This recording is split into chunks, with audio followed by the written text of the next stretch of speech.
ప్రార్థన చేసుకుందామండి. దయగలిగిన మా కన్న తండ్రి, మీ మనస్సును తెలుసుకునే మహాభాగ్యాన్ని మా బ్రతుకులో మీ కుమారుని ద్వారా మాకు ప్రసాదించినందుకు మీకు కృతజ్ఞతలు.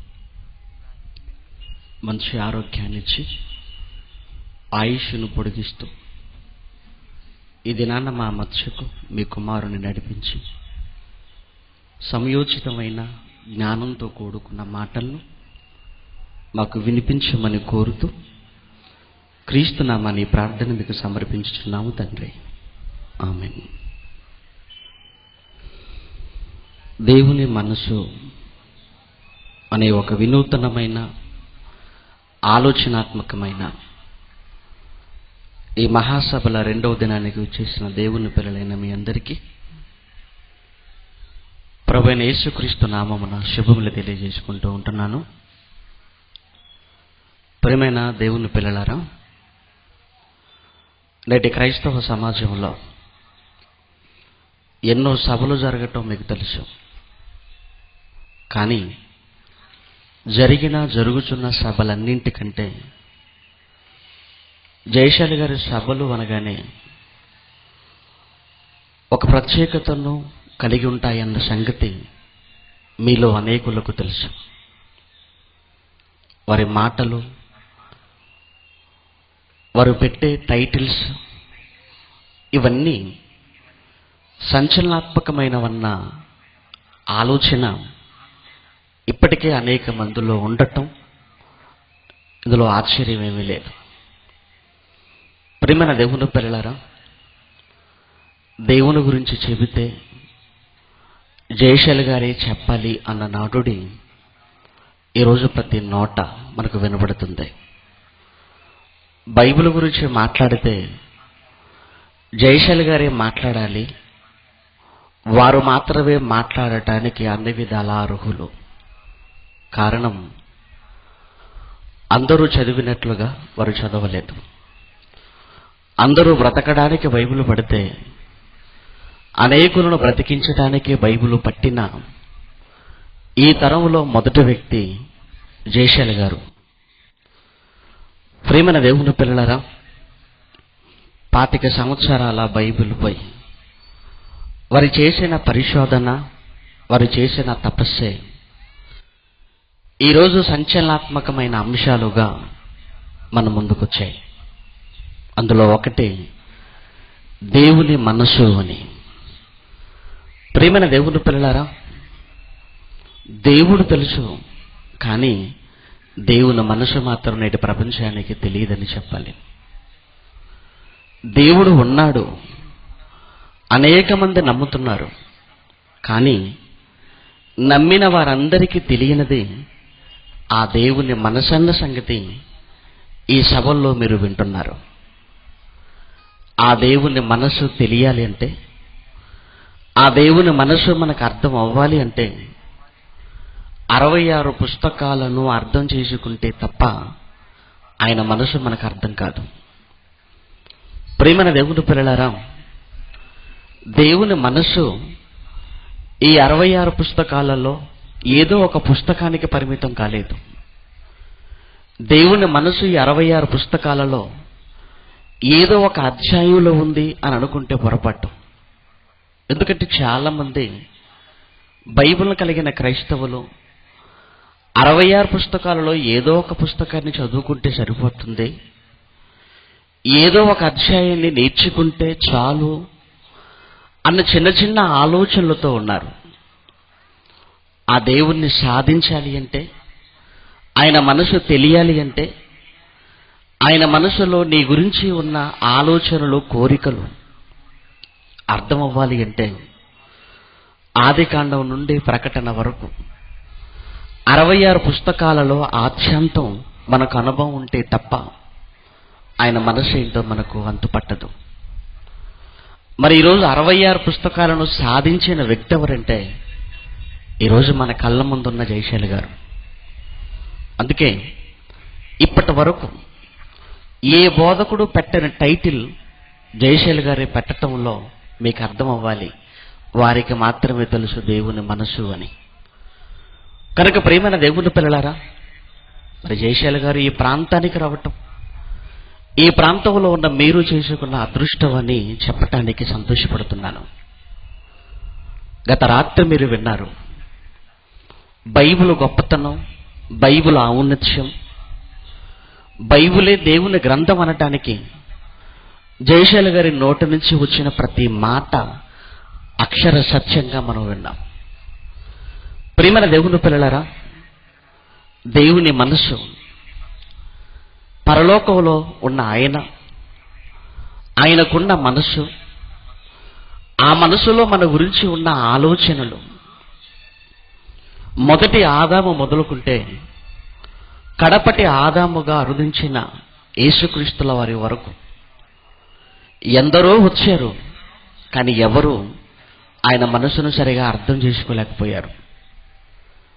యేసుక్రీస్తు రాకతో ఆ దేవుని మనసున్నది నాటి సమాజానికి తెలిసిందని చెప్పాలి యేసుక్రీస్తుల వారి ద్వారా. ప్రియమైన దేవుని వారలారా, యేసుక్రీస్తు వచ్చారు. 33.5 సంవత్సరాల కాలం పాటు ఈ శరీరంతో భూమి మీద కదిలారు. అనేకమైన మహాజ్ఞానపు సంగతులు ఆ తండ్రి మనసులో ఉన్నవన్నీ తెలియచేశారు.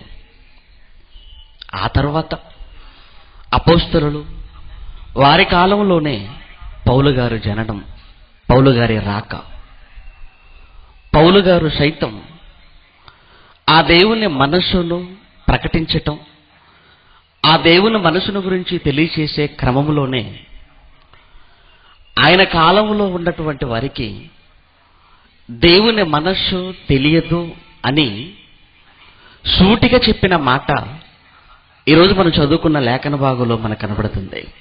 అదే రోమీయులకు రాసిన పత్రికలో పౌలు గారు 11వ అధ్యాయం, అపోస్తలుడైన పౌలు రోమీయులకు రాసిన పత్రిక 11వ అధ్యాయం 34వ వచనంలో ప్రభువు మనస్సును ఎరిగిన వాడెవడు అని మాట్లాడుతున్నాడంటే, ప్రభువు మనస్సును ఎరిగిన వాడెవడు అనగా ఉన్నారన్నా లేరన్నా పౌలు గారి ఉద్దేశం. లేరు. ప్రియమైన దేవుని పిల్లలారా, మనిషి తన కళ్ళ ముందు కనిపించే మరో మనిషి యొక్క మనసును అర్థం చేసుకోవటానికి ప్రయత్నిస్తున్నాడే తప్ప, కళ్ళకు కనిపించక పరలోకములో ఒక మహాశక్తిమంతుడుగా ఉన్న ఆ దేవుని మనసును తెలుసుకోవడానికి మనిషి చేసే ప్రయత్నం ఏంటి? అసలు ఏమీ లేదు. అందుకే ప్రభు మనసును ఎరిగిన వాడెవడు? ఒక భార్య తన భర్త మనసు తెలుసుకోవటానికి ఆశపడుతుంది. అదేవిధంగా తల్లిదండ్రులు పిల్లల మనసును తెలుసుకోవటానికి వాళ్ళు ఆలోచిస్తున్నారు. ప్రభుత్వం ప్రజల మనసు, ప్రజల నాడి తెలుసుకోవటానికి వాళ్ళు ఆలోచిస్తున్నారు. కానీ ప్రపంచంలో 700 కోట్ల మంది మనుషులుగా ఆయన పిల్లలుగా ఉన్నప్పటికీ ఆయన మనసుని ఎరిగిన వారు ఎంతమంది అని ప్రశ్నిస్తే సమాధానం లేని పరిస్థితి నేటి సమాజంలో. కారణం ప్రియమైన దేవుని పిల్లలారా, ఆయన మనసై 66 పుస్తకాలు కదా. ఆయన మనసైన ఈ 66 పుస్తకాలను కాదనుకున్నప్పుడు, ఇది మాది కాదు అని వారు మాట్లాడుతున్నప్పుడు ఇక ఆయన మనసు ఎలా తెలుస్తుందంటారు? పునే 66 పుస్తకాలు పట్టుకున్న క్రైస్తవులు ఈ 66 పుస్తకాల్లో అక్కడక్కడా కొన్ని మాటలు నేర్చుకుంటున్నారే తప్ప, ఆయన మనసు 66 పుస్తకాలలో ఉంది గనక ఈ 66 పుస్తకాలను నేర్చుకునటం ద్వారా ఆయన మనసు అర్థమవుతుందని ఆలోచించేవారు ఎంతమంది అంటారు చెప్పండి?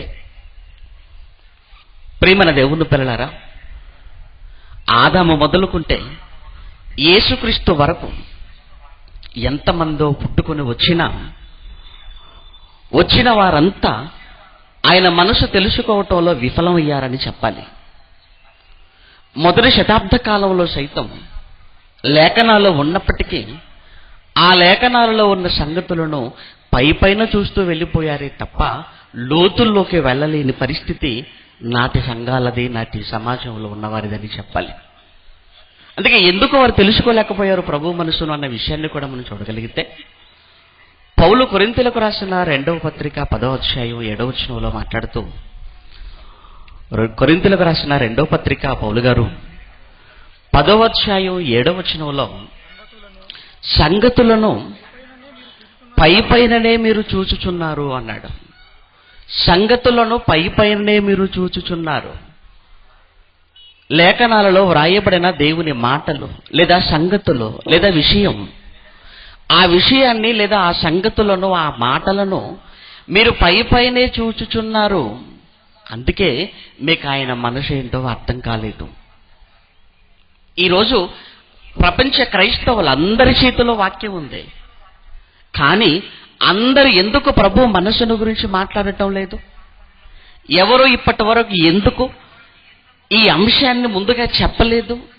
కారణం ఏంటంటే ఇదే, అందరూ సంగతులను పైపైన చూస్తూ వెళ్ళిపోతున్నారే తప్ప లోతుల్లోకి వెళ్ళలేకపోయారు.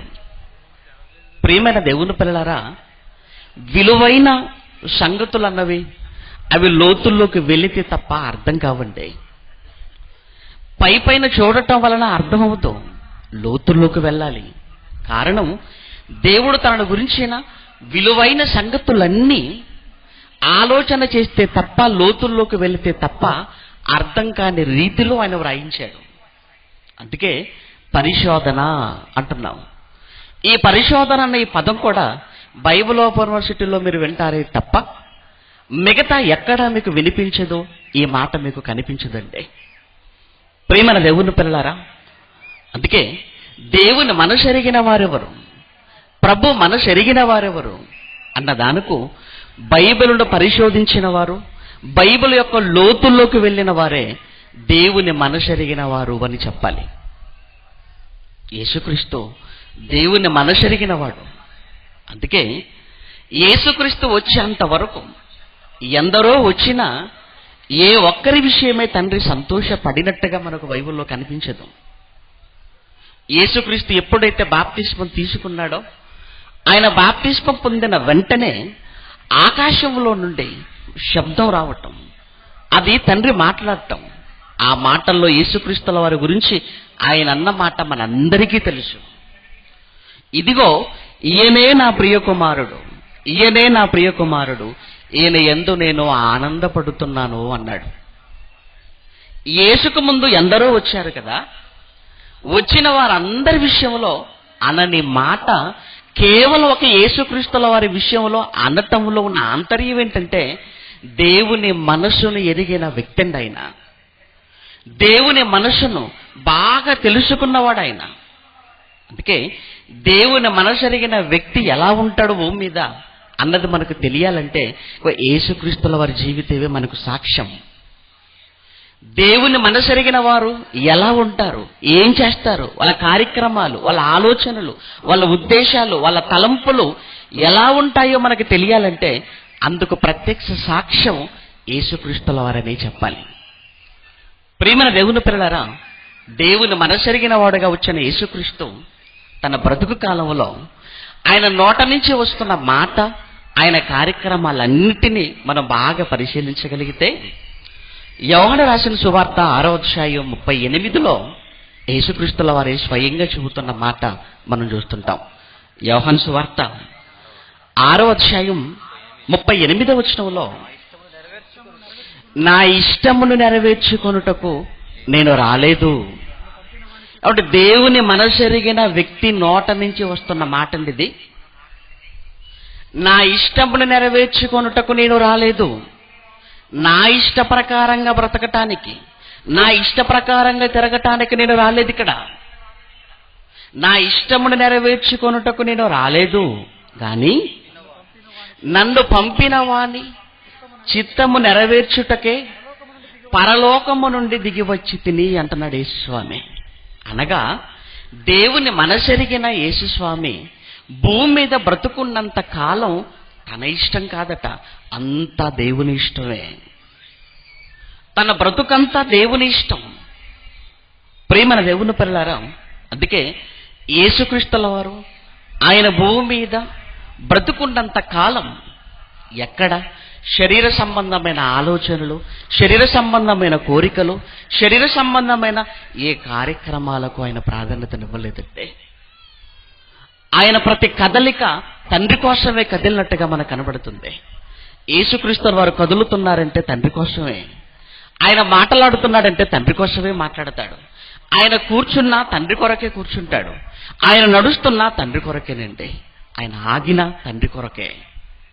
అనగా యేసుక్రీస్తుల వారి ప్రతి కదలికలో తండ్రి ఇష్టం మనకు కనబడుతుంది. తండ్రి ఇష్టం మనకు కనబడుతుంది. అనగా దేవుని మనసెరిగిన వ్యక్తి భూమి మీద ఎలా ఉంటారు? ఇదిగో యేసుక్రీస్తులా. వారి ప్రతి కదలిక తండ్రి కొరకై ఉండాలి.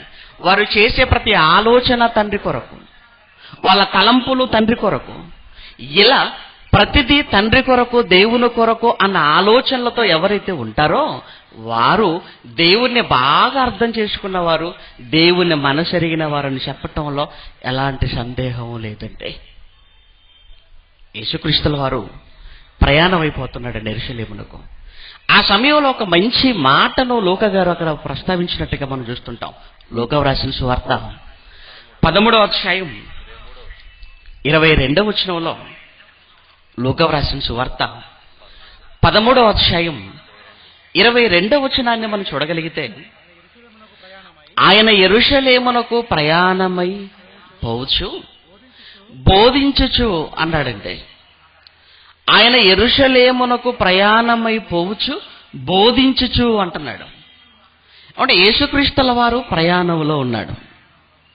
ప్రయాణం అనగానే ముందుగా మనకు జ్ఞాపకం వచ్చేది ఒక బ్యాగు, ఆ బ్యాగులో బట్టలు. ప్రయాణం ప్రారంభమైన తర్వాత మార్గమధ్యంలో భోజనం. ఈ మూడే కదా మనకు జ్ఞాపకం వచ్చేటివి. కానీ యేసుక్రీస్తుల వారు ప్రయాణమై పోవచ్చు బోధించుచు అంటున్నాడు. అనగా ప్రయాణములో ఉన్న సమయాన్ని కూడా బోధించటానికి యేసుక్రీస్తుల వారు ఆయన ఉపయోగించుకుంటున్నారంటే మనకు అర్థం అవ్వాలంటే దేవుణ్ణి ఎంతగా అర్థం చేసుకున్నాడో, ఆయన మనసుని ఎంతగా ఎరిగి ఆయన భూమి మీద బ్రతికాడో అన్న సంగతి. ప్రియమైన దేవుని పిల్లలారా, కారణం ఆయనకి ఇవ్వబడిన కాలం చాలా కొద్ది కాలం.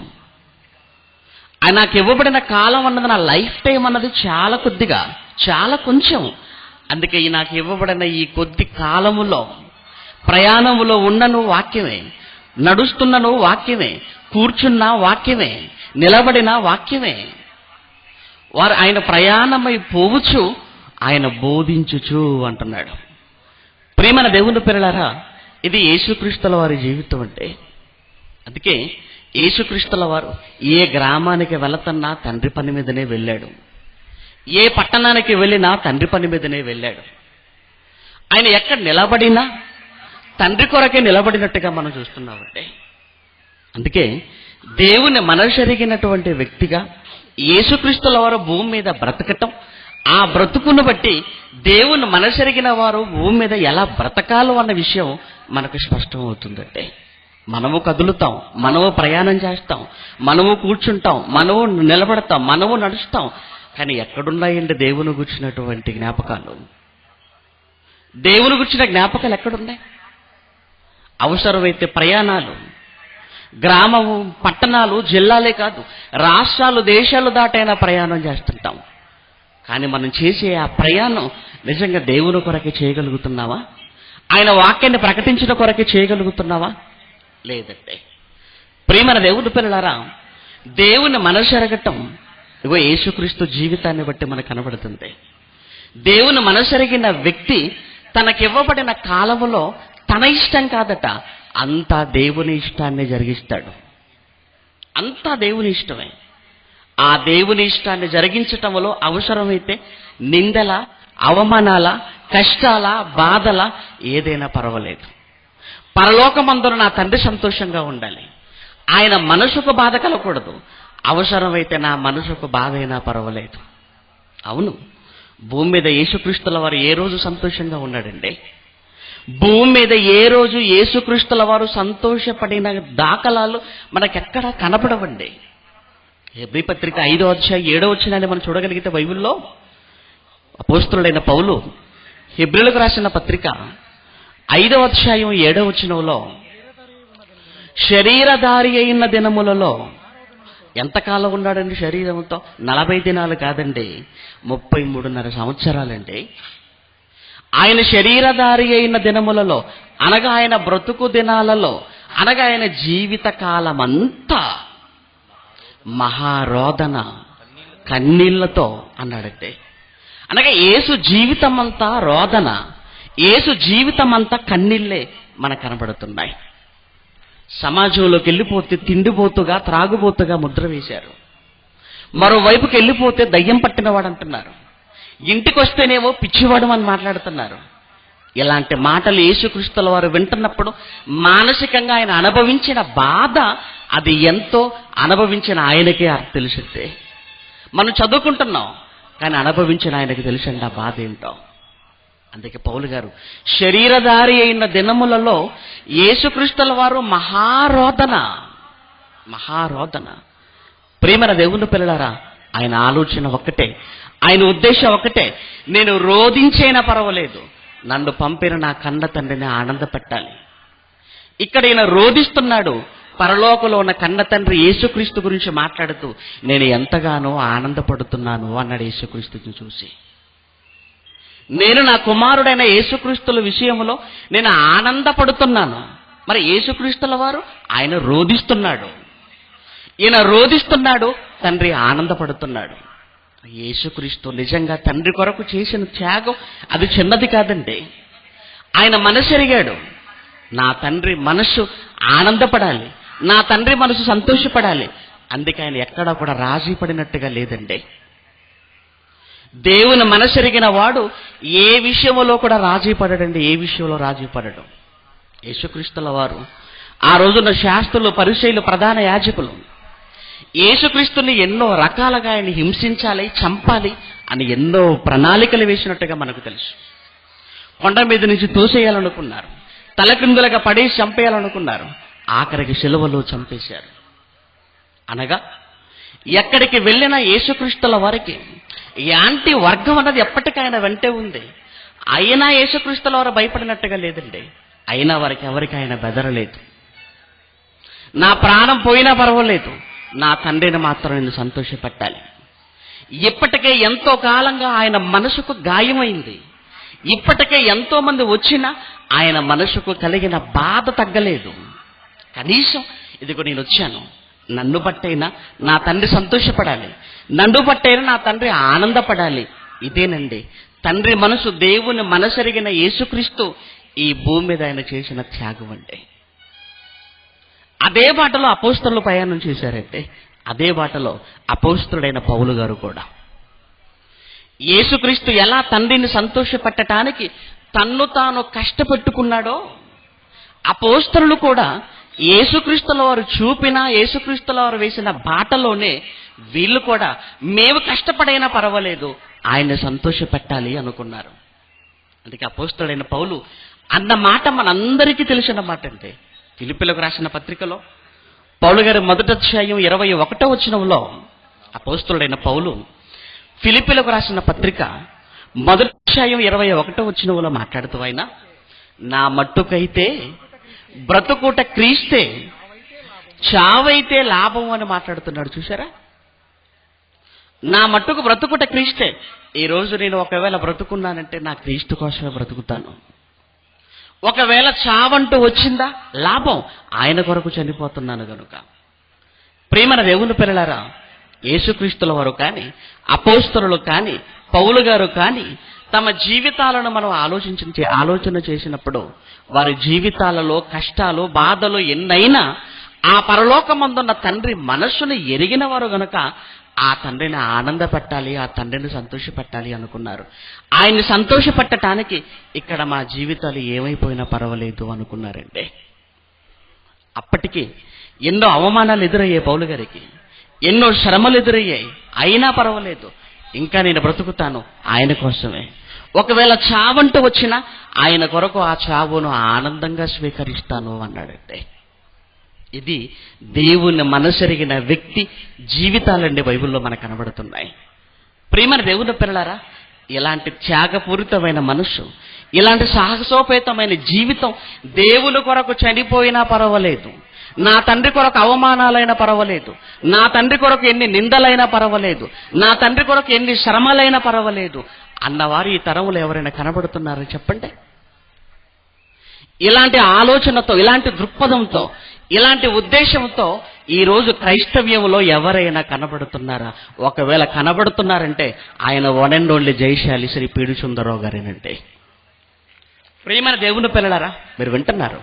ఎక్కడండి ఎవరితో వారు రాజీ పడుతున్నారు చెప్పండి? ఏ విషయంలోనూ ఎవరితోనూ రాజీ పడిన వ్యక్తి అండి. ఈ విప్లవాన్ని ప్రారంభించిన నాటి నుంచి ఇప్పటి వరకు బోధ విషయంలో ఎప్పుడు, ఎక్కడ, ఎవరితో రాజీ పడక ఎవరికి తలదించిన వ్యక్తి అండి జయశాలి గారు. ప్రియమైన దేవుని పిల్లలారా, పర్వాలేదు, ఎంతో మంది ఆయన గురించి ఎన్ని అనుకుంటున్నా పర్వాలేదండి. ఎప్పుడు అది చెప్తాడు, నా గురించి మీరు ఎన్ని అనుకుంటున్నా, ఏమనుకుంటున్నా పర్వాలేదు, కానీ నా తండ్రిని సంతోషపెట్టాలి అనుకుంటున్నాను అంటాడు. అవునండి, తండ్రి మనసెరిగిన వ్యక్తి కదా, దేవుని మనసెరిగిన వ్యక్తి కదా. మీరు బాధపడ్డా పర్వాలేదు, కానీ నా తండ్రి సంతోషపడాలి. నేను చెబుతున్న ఈ మాటలకు మీ మనసుకు గాయమైనా పర్వాలేదు, కానీ నా తండ్రి మనసును మాత్రం సంతోషపెట్టాలి. ఇదేనండి వారి ఆలోచన, అదే వారి ధ్యేయం, అదే వారి లక్ష్యం.